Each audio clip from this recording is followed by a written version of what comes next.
Hello and welcome, everyone. My name is Renata Dall'Acqua. I lead UNIDIR Gender and Disarmament program, and it's a pleasure to be with you here today for our briefings of regional groups.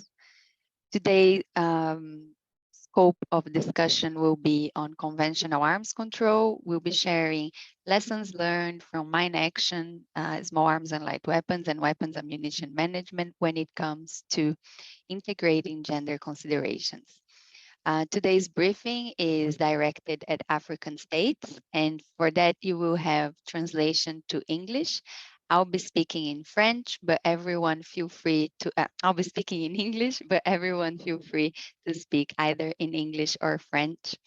In case there is any problem with translation, please, with interpretation, feel free to flag in the chat, and also feel free to propose interventions and make comments using the chat function as well.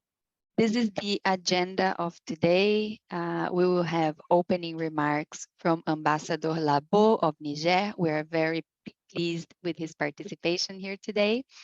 After that, the UNIDIR team, which is me, my colleague Hannah Salama, and my colleague Erica Mumford, we will deliver a presentation with a brief of a recap, taking stock and providing ideas for future action when it comes to gender and arms control.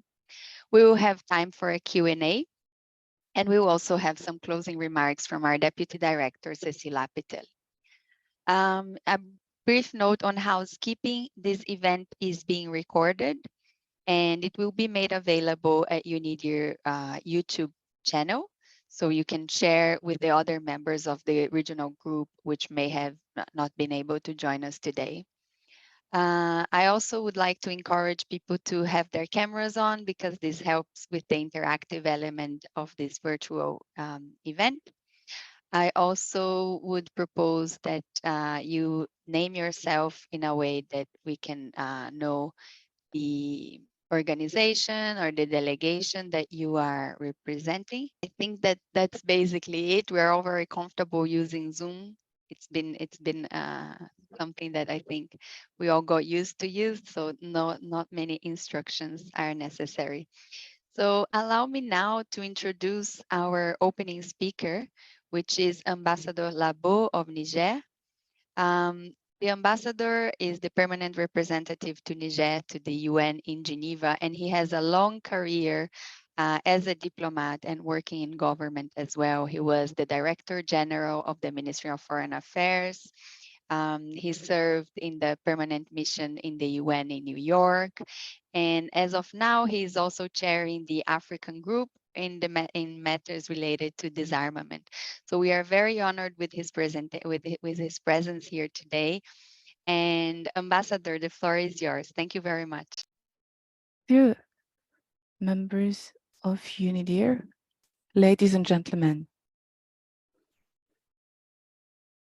first of all, on behalf of the African group, I would like to congratulate you for the organization of these regional briefings on best practices for gender equality in conventional arms control. I would also like to thank you for this opportunity to share the African perspective on this matter. The African group is of the view that aspects related to attributes, opportunities, and gender identities linked to the chances of being targeted, linked to gender issues, with the risk of becoming a victim or a survivor of violence, the chance to access medical care, or related to the biological and physiological consequences of the use of weapons are very important elements included in the issue of gender equality in arms control. The African group welcomes the survey done on this issue, as well as the preliminary findings, and believes that the information collected will allow us to assess the impact of arms on women, men, girls, and boys, and to strengthen the ability of the international community to improve the situation towards gender equality. In this regard, the adoption by the Security Council of the historical resolution that called for the integration of the differentiated needs of women and men, the African Union initiated and accelerated the process to include gender perspectives in peace and security related issues, even disarmament and arms control, as part of the concrete action proposed in order to eliminate obstacles towards the elimination of African women in all areas of development. We can mention the adoption in 2004 by the African Union of the Declaration on Gender Equality in Africa. I would also like to mention the adoption in 2009 by the African Union of the Policy on Gender Issues, followed by the commitment to act with the aim to actively include the role of women in prevention and conflict resolution. More recently, there was the 2018-2028 African Union Strategy on Gender Equality. All those provisions were followed in the point 6 of the 2063 agenda, 6.6 item of the 2063 African Union agenda on the potential of African populations, especially women and the youth, to reach the goals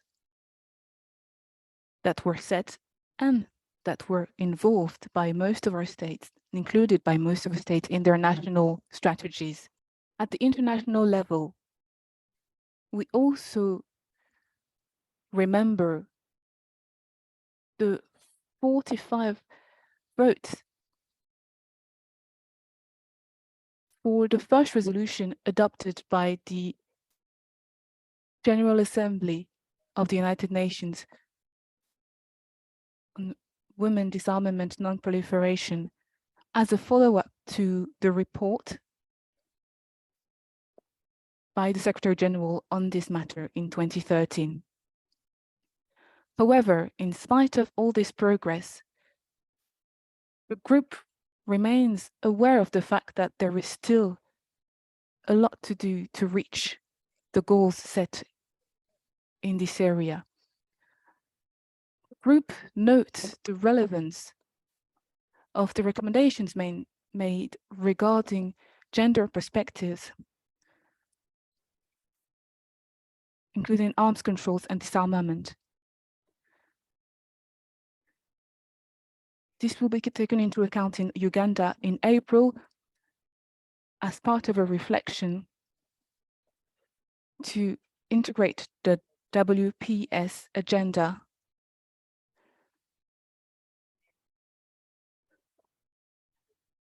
So it is about finding out how to move from this program to women's leadership in arms control and disarmament.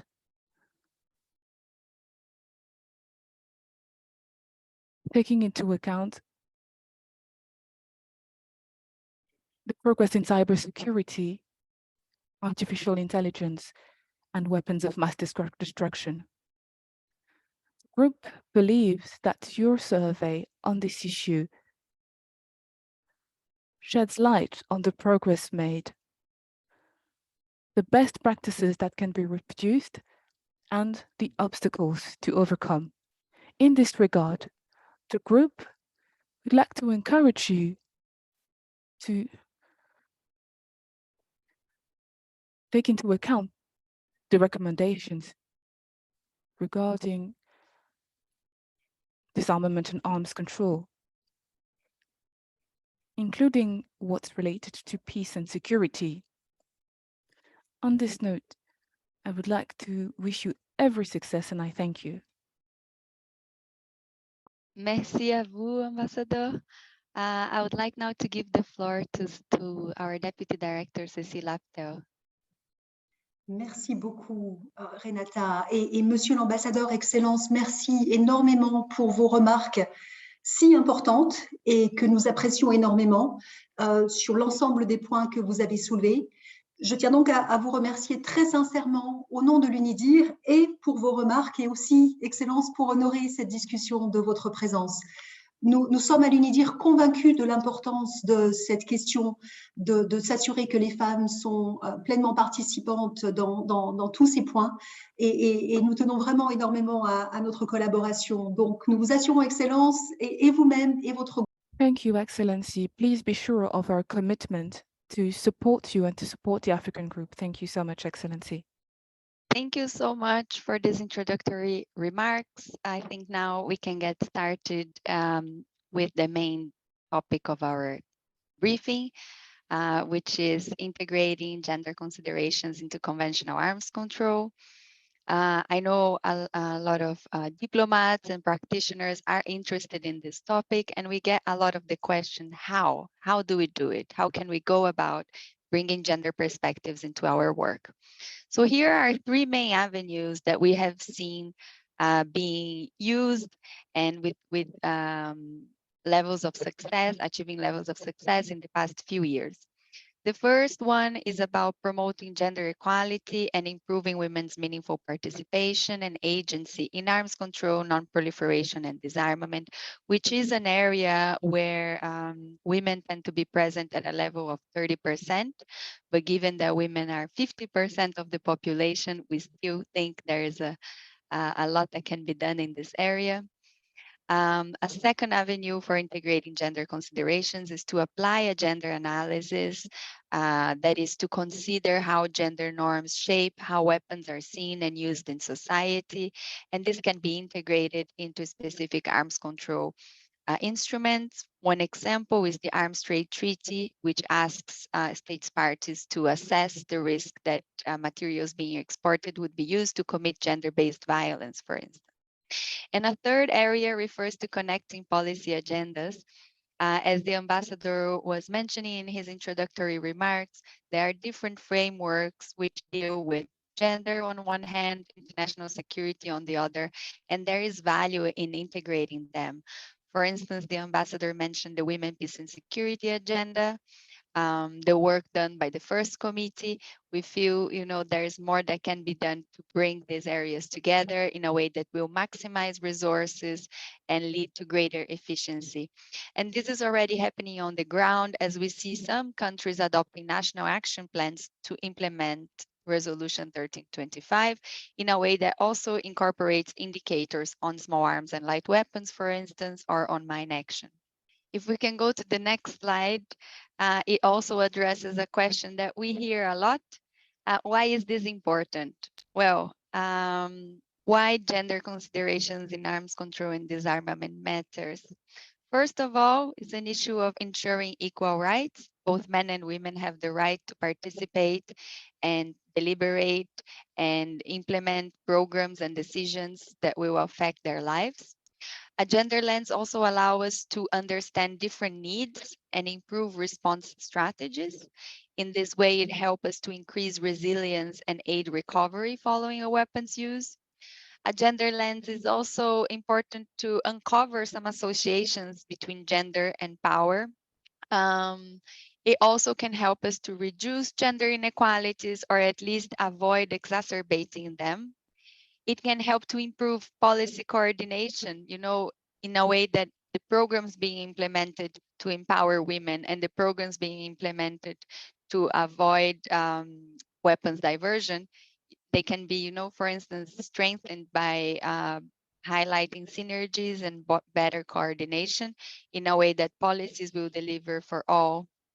And in this field in particular, where women have been for long underrepresented, a gender lens can help us to unlock professional opportunities for women and have a positive impact in their lives and in their communities. And I think evidence from the field of mine action is very important in this area. And I see here with us some countries that have experience with mine action, as well as fellows from civil society. So during the Q&A, we'd be very happy also to hear your thoughts on this. If we can go to the next slide. Our starting point is gender and mine action. So today we will cover both mine action and weapons and ammunition management. And that is because these are the upcoming meetings in the disarmament calendar. In November here in Geneva, we will have the 20th meeting of state parties of the APMBC, the Landmine Ban Convention, and we will also have the meetings of the CCW, which has an amended protocol, AP2, which cover IEDs. So we would like to bring to your attention some issues, take stock of how this conversation has been going on here in Geneva, and maybe have some ideas that you can raise during these upcoming meetings in November. So if you can go to the next slide. The APMBC, the Anti-Personnel Mine Ban Convention, has been leading the way in terms of gender mainstreaming. It has a solid framework to bring gender considerations into mine action, which is the Oslo Action Plan. The Oslo Action Plan is going to be in force from 2020 to 2024, and it requires countries to mainstream gender considerations in mine action programming, including mine risk education and victim assistance.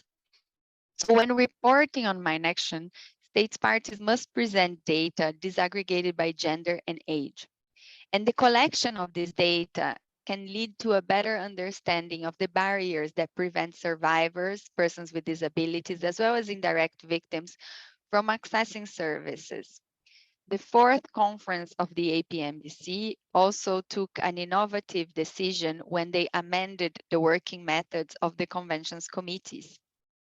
So since then, each of the 5 committees have appointed a focal point to provide advice on gender mainstreaming. These are the gender focal points.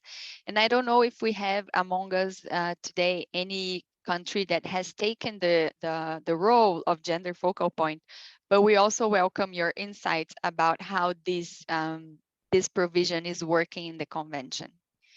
If we can go to the next slide, I would like also to share some of the discussion that has taken place earlier this year in July in the meeting of the AP2 of CCW. In the AP2 meeting of states parties, UNIDIR was invited to brief the experts, the meeting of experts, on the synergies between IED-related work and the Women, Peace and Security agenda.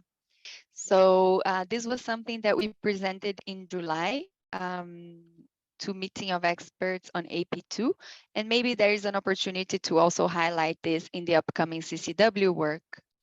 That the WPS agenda has 4 main pillars: participation, prevention, protection, and relief and recovery. And how are these pillars relevant to mine action and IED-related work? Well, the participation of women and their employment in different roles is transformative and contribute to women's economic and political empowerment. The ban on the use of landmines and the destruction of their stockpiles contributes to the prevention and protection from armed violence, which is a goal of the WPS agenda. Gender and diversity sensitive educations to the risks of landmines, to the risks of IEDs, contributes to preventing injuries and saving lives.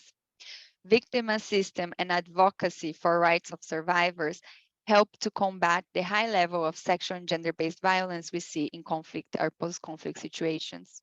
And clearance and handover of land previously contaminated by landmines can be done in a way that redress gender imbalances and empower women in community. For instance, if you link that to reform on property rights, for instance, allowing women to be owner of land in situations where previously they were barred from being so. If we go to the next slide, we are highlighting some areas for action and ideas that can be of relevance to the upcoming APMBC and CCW meetings. The first one is to ensure the full and meaningful participation of women, as well as the inclusion of more diverse voices in multilateral meetings, such as survivors and their representative organizations. This is something we already see in the APMBC meetings, including networks of survivors, victims associations, but also more diverse voices in the sense that you have youth fellows participating in the APMBC meetings, which is very important in the sense of also broadening representation of youth in international discussions. We also think supporting mechanisms for disaggregated data collection related to patterns of landmines and IED casualties is important, as well as the needs of survivors. We encourage states to include mine action and IED threats in their WPS national action plans. And we also would like to know how the best way to support the work of gender focal points to ensure that they can, realize their full mandate. So this was the discussion, the slides we had on mine action and IED. Now I'll give the floor to my colleague Hannah to move on to the weapons and ammunition. Thank you, Renata, and thank you everybody for being with us this Monday lunchtime, Monday afternoon. We're so pleased to have so many people join from delegations of African states, but I also see civil society and important operators in the region as well. So I am here to give a brief presentation on gender and weapons and ammunition management, but specifically to share some data with you that UNIDIR has collected over the course of its research. And if we can move on to the next slide, please. So as Renata has mentioned, UNIDIR has been doing research on women's participation in arms control and disarmament diplomacy, as well as technical implementation roles. So just to note that this data is not really so easily available, and UNIDIR has been one of the few organizations to collect and present this data. In 2019, we did a publication called Still Behind the Curve, and we found that across all arms control and disarmament forums, international forums at the UN or other, and beyond conventional arms, women constituted only 30% of the delegations there. And when we came to look at the heads of delegations that were sent to these arms control and disarmament forums and discussions, we saw that women were only 20% of the heads of delegation. So clearly, this is a global trend and still a lot of work to do in terms of disarmament diplomacy. In 2020, we had a closer look at women's participation in conventional arms, and particularly in weapons and ammunition technical roles. And here I refer to roles such as ammunition technical officers, explosive ordnance disposal specialists, and women and men who are working in physical stockpile and as security managers as well. In this publication, well, first of all, we found that the data was not really there about how many people were doing these roles on a national or regional level. And we had very few, if not any, data on gender disaggregated data on these roles. So what we did is we looked at 152 WAM-related trainings, and we found that overall, women constituted less than 20% of participants at these trainings. So these are technical trainings to become ammunition technical specialists, explosive ordnance specialists, training in PSSM, and so on. But in addition to reviewing training, we also interviewed over 40 professionals, both women and men working in the field of WAM. And so what these interviews told us is that women still face significant barriers when it comes, so significant institutional barriers, and also issues such as stereotyping and sometimes discrimination in the field of WAM, and especially in technical roles. So a large part of this problem was due to the fact that many people who are being trained in these roles have come from national security institutions, such as the military or the police or law enforcement. And we know there that women's participation is already very low in terms of national militaries globally, but also regionally in the African region as well. So why again, just to come back on this question, you know, for such a technical area, why do we think that it's important for to increase women's participation in these roles? And if we can go to the next slide, please. I just, you know, wanted to share a couple of points on the importance of increasing women's participation in this, you know, very technical field. And so, as Renata had already mentioned, the field of mine action, we have a few studies who have demonstrated, and one study in particular that just came out, that demonstrated that mine action teams and explosive ordnances specialist teams that are gender diverse and have women as well as men are safer, so less accidents, and more effective. And I think that we can, you know, transfer some of these findings onto the WAM field in general.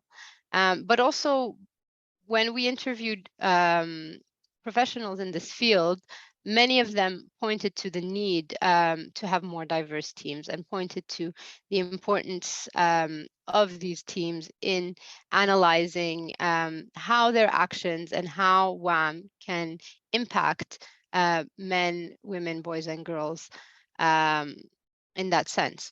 So that's one reason. And another reason that was also mentioned is this transformative potential that we can have as a community to open up jobs for women, to transform the perception of women as victims in a conflict to agents of change and agents who are involved in the reconstruction of their countries.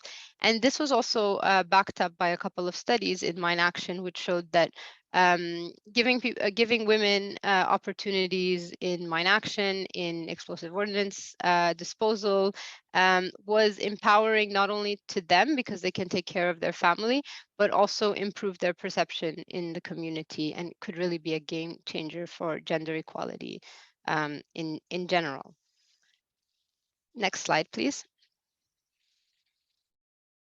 So here I just wanted to share some ideas of what we can do to really move the needle for gender in WAM, but also gender equality more generally.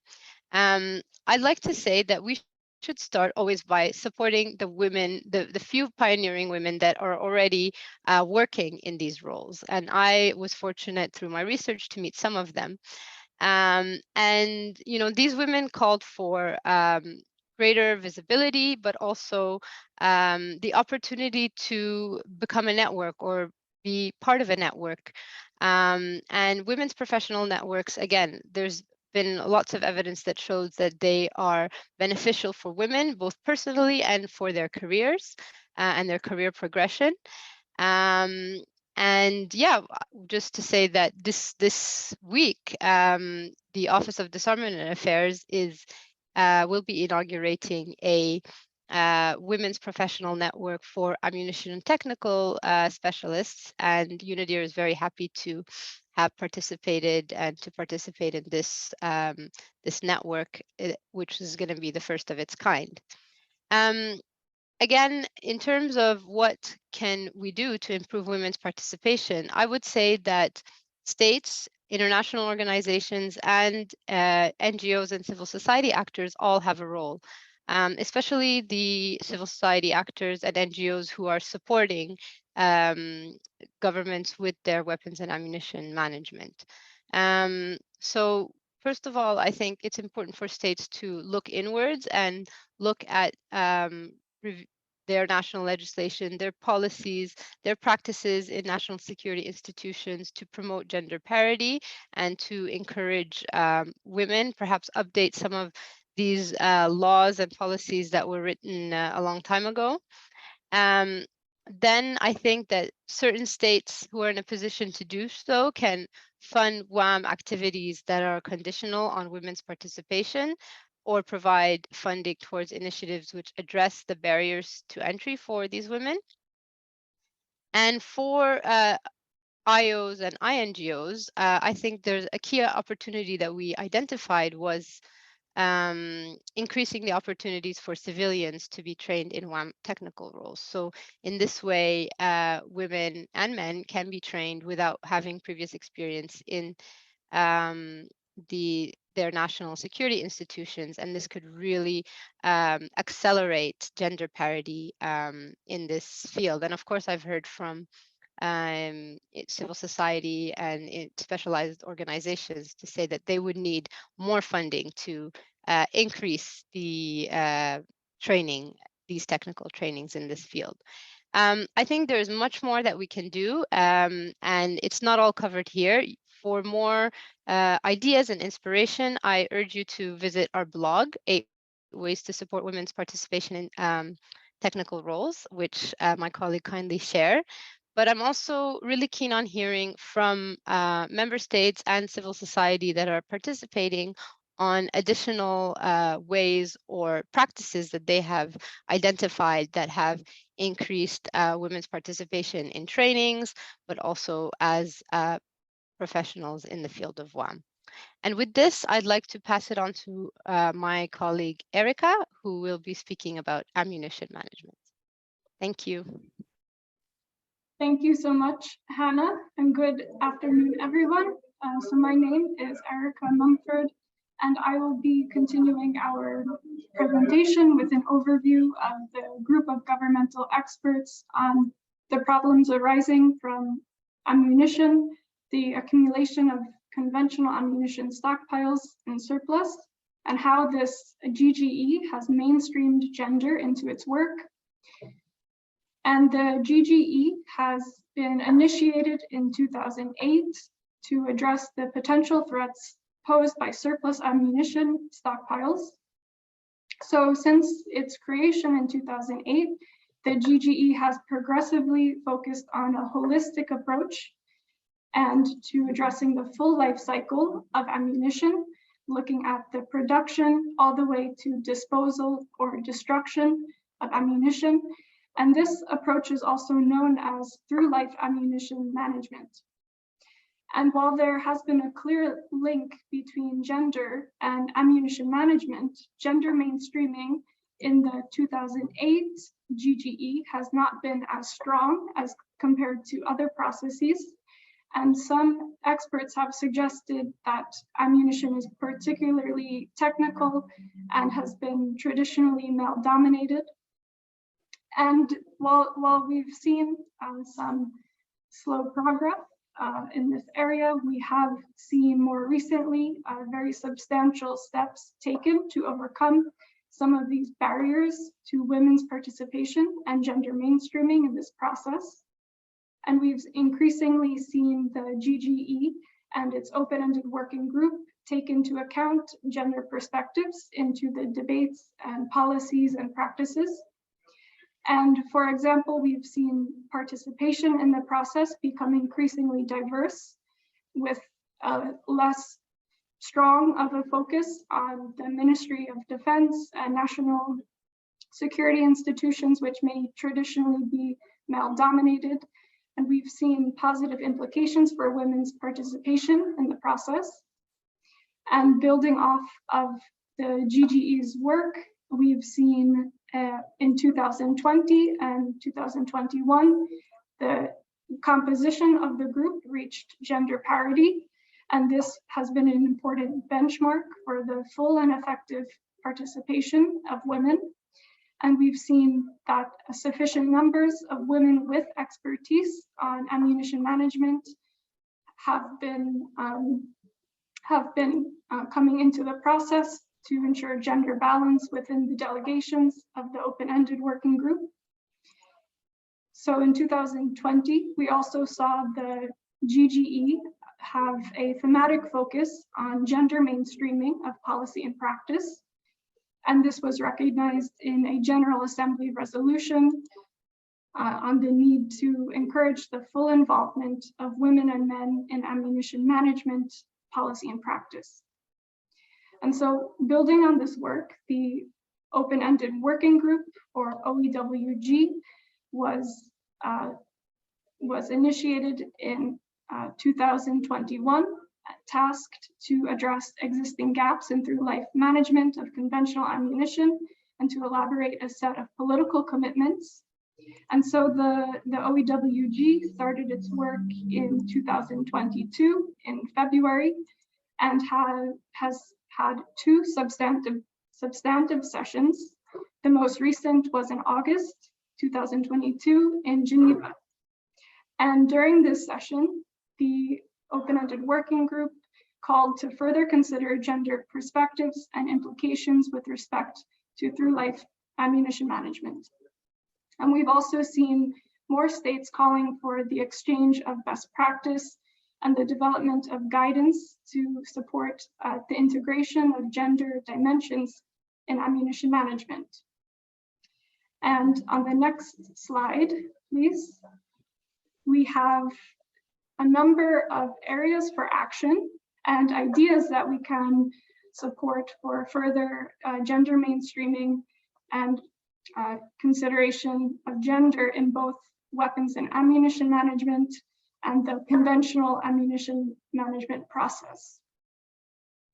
And starting with the multilateral and regional levels, we see that the gendered impacts of small arms and light weapons and ammunition can be very important to take into consideration for planning and decision making.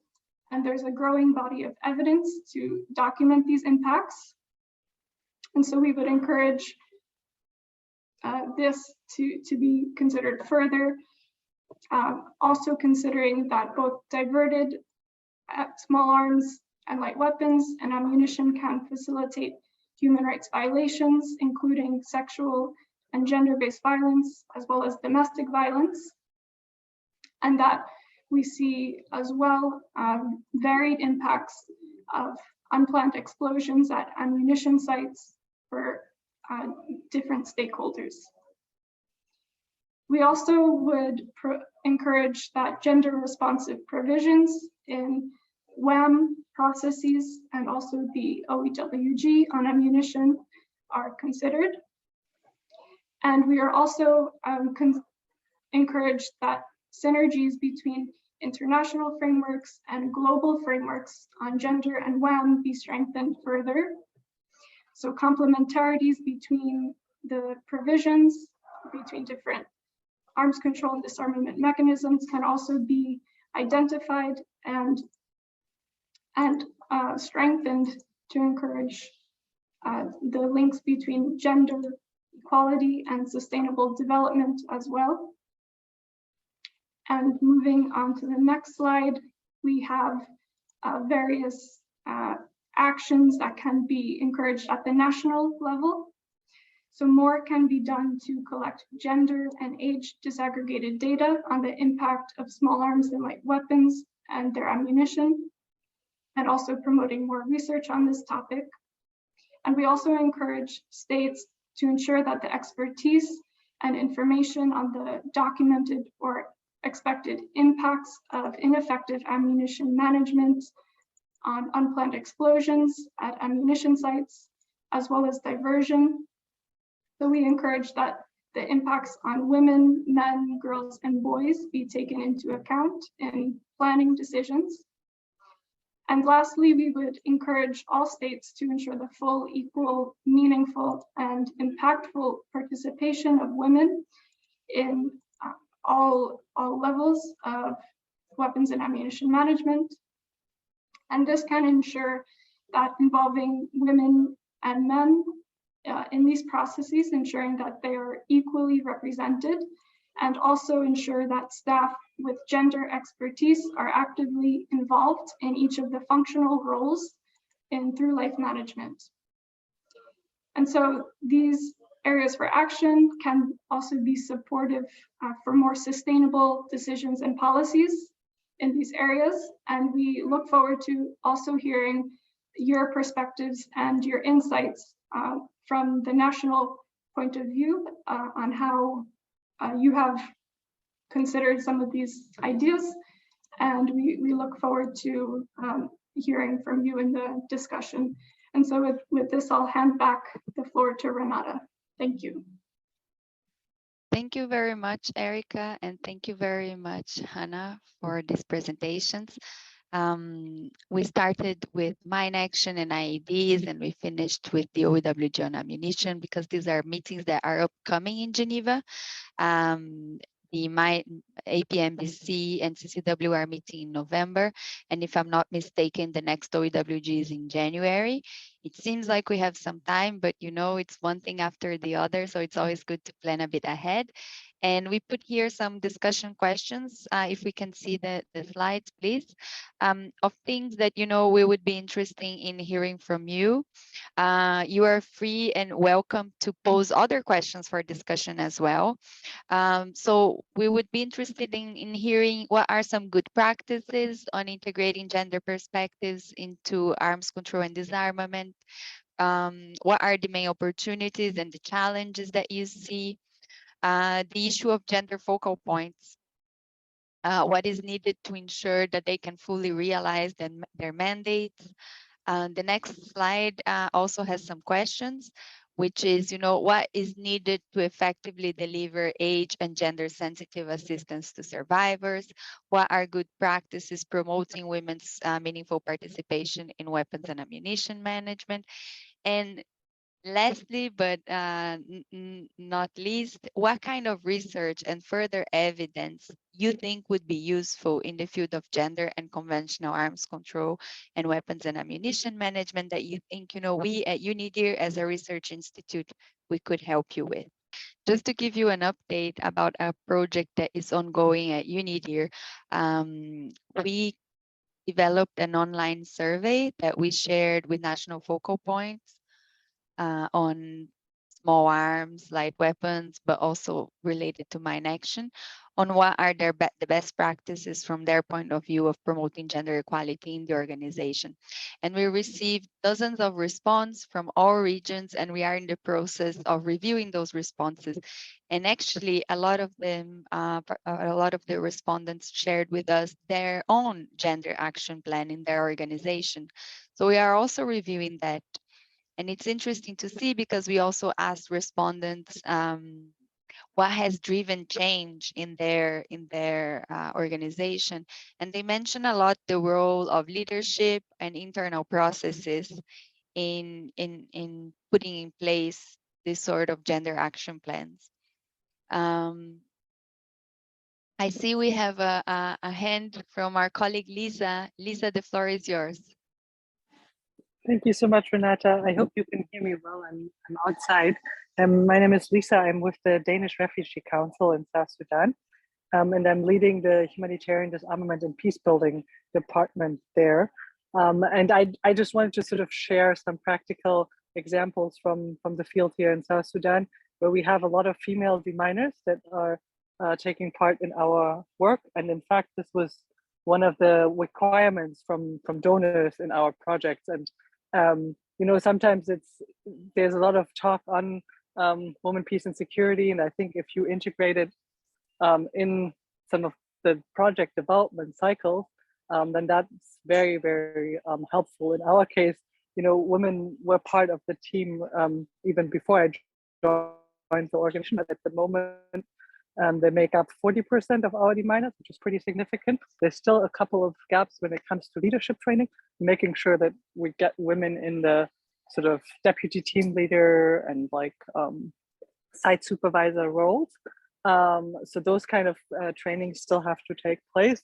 But we've seen that having women in those positions has enabled not only a positive example for the community in which they work, but also a way for us to recognize what are some of the daily routes that women take, right, in collecting firewoods and stuff like that, so that we are able to then be able to serve our demining work according to their needs, because they have a much different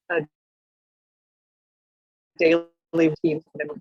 So just sharing some sort of practical example from the field in South Sudan, and I think that the sort of advocacy around the Ottawa Convention and the different practices around integrating women in the field of mine actions have really helped push organizations to take these steps. But we've seen a lot of advantages on this side.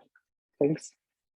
Thank you very much, Lisa. This is great to know. And thank you for connecting and sharing also this statistic. We're always, you're in the business of research. We're always trying to collect some evidence and data. And it's great to know that you are monitoring this in the field in mine action in South Sudan. If you have any additional resources from your organization to share, feel free to send it to us via email or to put it in the chat. Because as I said, we are in the process of drafting this new publication where we are gonna, examine some of the strategies and the actions that have been put in place to improve gender equality in the field of arms control. So thank you very much for sharing your experience. Anyone else would like to pose a question or share a comment or complement something that has been said? I know our presentation was a bit extensive, and if we're rushing a bit through some points, and if you have any questions, we are here to try to answer them the best that we can.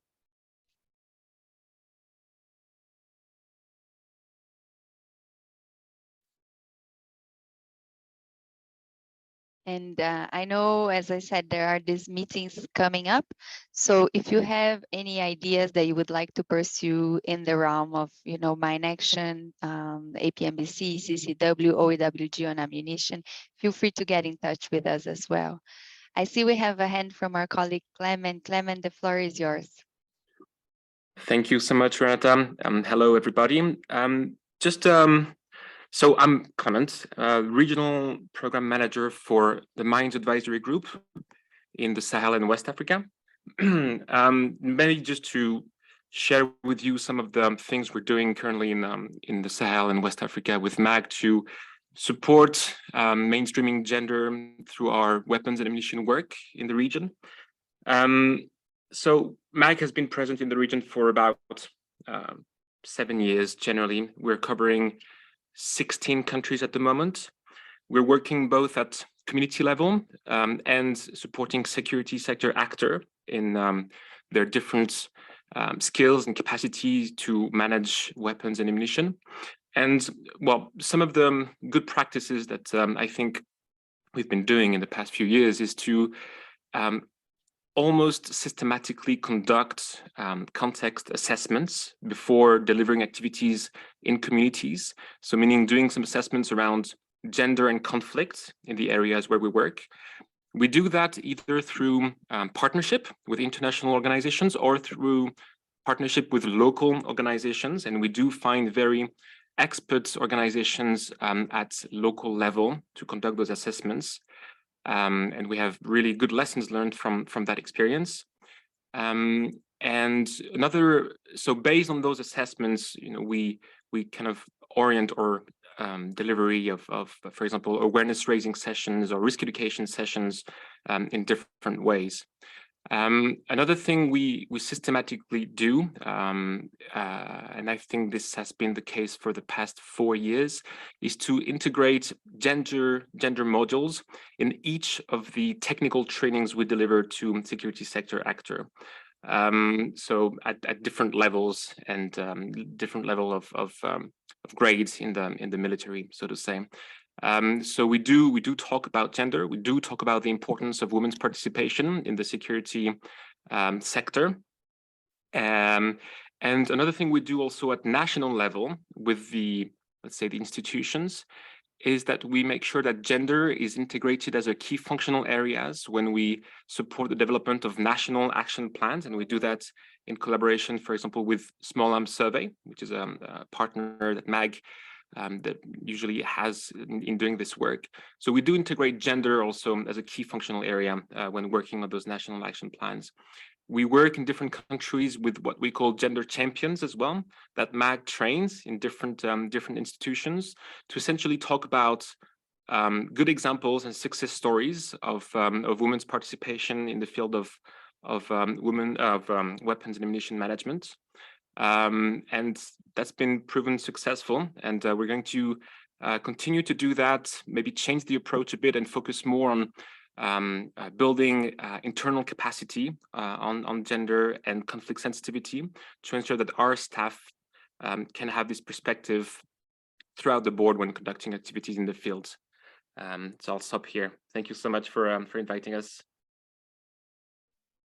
Thank you very much, Clement, for sharing these best practices. It's super interesting that you do this context assessment because, you know, gender roles vary across regions, across countries, across context, across time. So we commend you for this work. And also we know how MAG is super active in the gender working group that has helped states parties mainstreaming gender considerations, both in the APMBC and in the CCW. So well done, and thank you very much for all your work. I now would like to give the floor to UNIDIR's Deputy Director, Cécile Aptel, for the concluding remarks. Cécile, the floor is yours.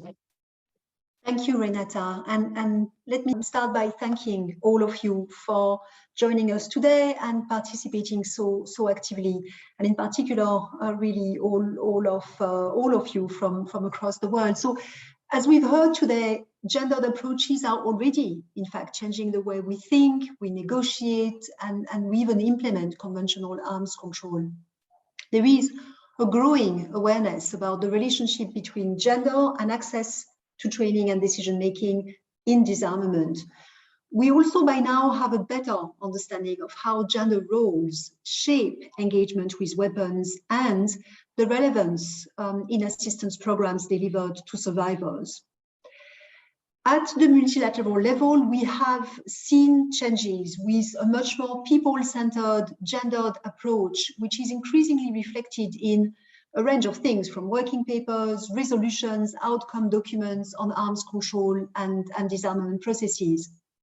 For example, last year in 2021, all of the outcome documents that were adopted in the main conventional arms processes, whether the Anti-Personnel Mine-Bind Convention, the Arms Trade Treaty, the Convention on Cluster Munition, and the Programme of Action on Small Arms and Light Weapons, all included issues related to gender. Alongside calls for harmonization of national policies on weapons and the Women, Peace and Security agenda, there was also support for the equal, full and effective participation of women in all decision-makings and implementation processes. Clearly, state parties have taken innovative approaches to strengthening gender mainstreaming, be it by engaging with informal gender working groups, also by appointing gender focal points in distinct conventions, such as the Anti-Personnel Mine Ban Convention and also the CCM, the Convention on Cluster Munitions. With all of these advances, it is still nevertheless too soon to assess the impact of these new working methods in arms control and disarmament. But yet, this type of innovation can help strengthen the conventions and improve programming on the ground, as was just also mentioned in the last two remarks as well. This said, of course, much more remains to be done to overcome the long-standing gender imbalance in these areas and to transform stereotypes and associations between technical expertise and masculinities. It is in this vein that UNIDIR has been collecting good practices that are being implemented to promote gender equality in conventional arms control. I'll just give you a few examples among many. We collect gender disaggregated data and support research on gender impacts of weapons. We offer gender trainings and coaching programs. We make women professionals visible in communication strategy and in the media. We engage men in gender equality programs and also our donors that are driving change through capacity buildings and the related initiatives. Above all, we are seeing more and more practitioners realize that arms control effort will be strengthened and more effective if more women are included and also other people of different backgrounds and career tracks. So the message is clear: a more diverse arms control field is a stronger field. We are committed at UNIDIR to continue to develop this work and explore further avenues that can improve women's participation and increase diversity across all areas of arms control and disarmament. So we invite you, as Renata was already mentioning, to follow our work and to reach out if you'd like to also propose research partnerships and ideas for collaboration. Avant de conclure, je voudrais encore remercier d'abord Monsieur l'ambassadeur pour ses remarques et pour nous avoir honorés de sa présence. Et je tiens aussi à remercier chacun d'entre vous.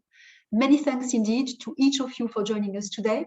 I'd like to express our gratitude to the governments of Canada, Ireland, Sweden, and Switzerland for supporting our specific work on gender and disarmament, and also to the governments providing unearmarked funding to UNIDIR: Finland, France, Hungary, Iraq, Ireland, Kazakhstan, Luxembourg, Madagascar, Mexico, Pakistan, Philippines, Spain, Sweden, Switzerland, Turkey. Many thanks to all of you. And with this, I close this event and wish you all very well. Thank you again for joining us. Goodbye.